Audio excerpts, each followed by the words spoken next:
Step-by-step fix for HP laptop not showing Wi-Fi. 1. Check Wi-Fi switch and keyboard shortcut. Many HP laptops have a physical Wi-Fi switch or a function key, e.g., FN plus F12.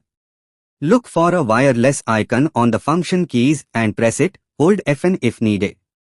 Ensure the Wi-Fi light is on. 2. Check if Wi-Fi adapter is enabled. Press Windows plus R, type ncpa.cpl and press enter. Right-click your Wi-Fi adapter, e.g., wireless network connection. Click Enable if it's disabled. 3. Run Network Troubleshooter. Go to Settings Network Internet Status. Click Network Troubleshooter and follow the prompts. 4. Update or reinstall network drivers. Press Windows plus X, choose Device Manager. Expand Network Adapters.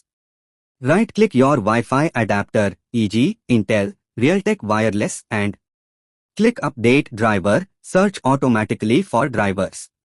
Or click Uninstall Device, then restart your laptop. Windows will reinstall the driver. 5. Check Device Manager for hidden adapters.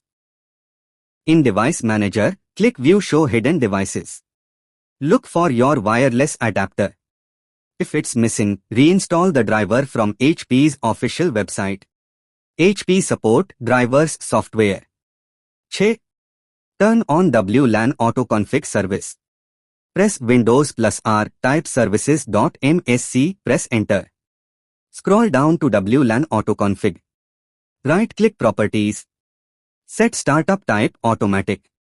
Click Start, then Apply. 7. Reset Network Settings. Go to Settings Network Internet Status.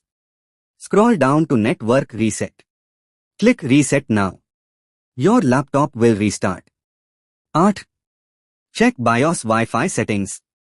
Sometimes the wireless card is disabled in BIOS. Restart your laptop and enter BIOS UEFI, usually escape F10 or F2. Look for internal device configurations. Make sure wireless LAN is enabled. 9. Check for airplane mode. Press Windows plus A to open the Action Center. Make sure airplane mode is off. 10. Perform a hard reset. Shut down your laptop. Unplug the power adapter and remove the battery if removable. Hold the power button for 15 seconds. Reconnect power and restart.